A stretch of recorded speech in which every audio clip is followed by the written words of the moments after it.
اور یہ بات ہمیں خالد چشتی سے بنائی ہے کیونکہ وہ ایئر کموڈر تھے. جی چشتی صاحب ہمارے پاس بھی جب آئے تو بلکہ پاکستان میں اگر کسی نے پاکستان ایئر فورس کی پوری کل چین کو اور پوری کارروائی کو ڈیفائن کرنا شروع کیا تو وہ چشتی صاحب ہی تھے. میں ذرا طاہر بھٹی صاحب کی طرف آ جاؤں. طاہر بھٹی صاحب، جس طرح ڈاکٹر صاحب بتا رہے تھے کہ ایک فاؤنڈیشن کی سربراہی آپ کر رہے ہیں، تو سر کیا فاؤنڈیشن آپ کی کر رہی ہے، خاص طور پہ ایک ایسے دور میں کہ جب کتابیں متروک ہو رہی ہیں، اے آئی کا دور ہے، ڈاکٹر صاحب نے بھی تذکرہ کیا کہ اے آئی کے اوپر بھی کام ہو رہا ہے، ڈیجیٹل ورژنس کے اوپر بھی کام ہو رہا ہے، تو سر کیا کام ہو رہا ہے، کیا خدمت ہو رہی ہے، کس طریقے سے نظریہ پاکستان، نظریہ قائد محمد علی جناح کا جو نظریہ تھا پاکستان کی جو تشکیل کے حوالے سے کیا کام ہو رہا ہے، اور کیا سوچ رہے ہیں آپ لوگ کہ امریکہ میں اس کی ضرورت کیا ہے؟ کیونکہ وہاں پہ ہم نے دیکھا ہے کہ جتنے بھی پاکستانی ہیں ان کو فاؤنڈیشن جو ہے اس کا نہیں پتہ کہ پاکستان کب بنا، کیسے بنا، قائد اعظم کی کیا خدمات ہیں بننے میں. تو یہ پوری سٹوری بنانے کے لیے ہم نے پہلے لائبریری بنائی، اس کا آفس بنایا، اس میں بکس رکھیں. ناؤ وی ہیو ہمارے پاس بچے ہیں، بچیاں ہیں جو کہ قائد اعظم کے اوپر اسپیچ کرتی ہیں، ان کو پتہ ہے، رہتے وہی ہیں، تو وہ یہ کہتے ہیں ہاں جی قائد اعظم کا کیسے نہرو سے ملے یا گاندھی سے ملے اور کیا ہوا، اور اس کا پورا اب ان کو ٹولز دینے پڑتے ہیں ہمیں. تو ٹولز کے لیے ہم جتنی بکس ہیں ہمارے پاس ان کو ہم ڈیجیٹائز کر رہے ہیں، وہ ڈیجیٹائز ہو جائیں گی. اس کے بعد ہم اس کی ایک ایپ بنا رہے ہیں جو کہ آپ ٹیلی فون پہ، کمپیوٹر پہ جتنی بکس ہیں ہمارے پر وہ آپ پڑھ سکتے ہیں. ہاں تنویر صاحب ذرا آپ کی طرف آ جاؤں، اختتام بالکل ہے، پروگرام کا آخری 1 منٹ ہے. سر یہ فرمائیے گا کہ امریکہ بھی توقع رکھتا ہے کہ پاکستان جو ہے وہاں سے بھی کچھ چیزیں جو ہے وہ امپورٹ کرے، ایکسپورٹس تو ہم بڑھانے کی بات کرتے ہیں لیکن امریکہ بھی چاہتا ہے کہ پاکستان امپورٹ کرے. تو جب امریکہ کی ایک خواہش ہو اور پاکستان جو ہے وہ امریکہ کو فیسیلیٹیٹ کرنا چاہ رہا ہو، تو کس میدان میں آپ سمجھتے ہیں سب سے زیادہ ہمارے پاس موقع ہے کہ ہم امریکہ کی جو ایکسپرٹیز ہیں اس کو یہاں پر جو ہے وہ لا سکیں؟ دیکھیں، سب سے پہلے میں نے بھی ذکر کیا کہ پاکستان کو اس نظر سے دیکھا جاتا تھا کہ جی پاکستان ایک دہشت گرد ملک ہے. جس طریقے سے ایک انڈیا نے ہماری ایک پہچان سی بنا دی ہوئی تھی، جب ہم نے ایک پیس کا میسج دیا اور اسپیشلی سیز فائر ہوئی، جو سیکرٹری آف اسٹیٹ تھے روبیو، انہوں نے یہ اعلان کیا کہ جی آفٹر پریزیڈنٹ ٹرمپ سے انوالومنٹ یہ سیز فائر ہوا ہے. تو ایک ایسا اسٹرانگ میسج نہ صرف پاکستانی کمیونٹی بلکہ انڈین یا چائنیز یا دوسری کمیونٹیز میں بھی ایسا گیا کہ Pakistan is not a terrorist country, it is a sovereign state and Pakistan means peace. اور اسی کو دیکھے اور ہم نے جو پروموٹ کرنا شروع کیا کہ ہمارا جو مذہب ہے وہ اسلام ہے، اور اسلام جو ہے نا وہ پرامن مذہب ہے. ہمارا جو ایک مقصد یہ ہے کہ دنیا میں ایک امن قائم رکھا جائے تاکہ جو انسان کو ایک زندگی ملی ہے اس کا وہ بھرپور اس کو لطف اندوز کر سکے.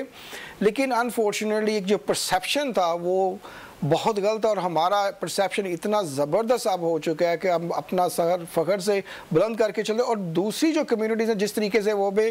آج کل دیکھتی ہیں، وہ ایک رشک جو ہے نا ان کی نظروں میں آتا ہے کہ دیز آر آور فرینڈس، جو کہ پہلے ہمیں یہ کرتے تھے کہ جی ٹھیک ہے جی آپ ہو، ملنا جلنا تھوڑا بہت ہوتا تھا، but now they feel proud that we belong to Pakistan and that makes us stand tall in front of them.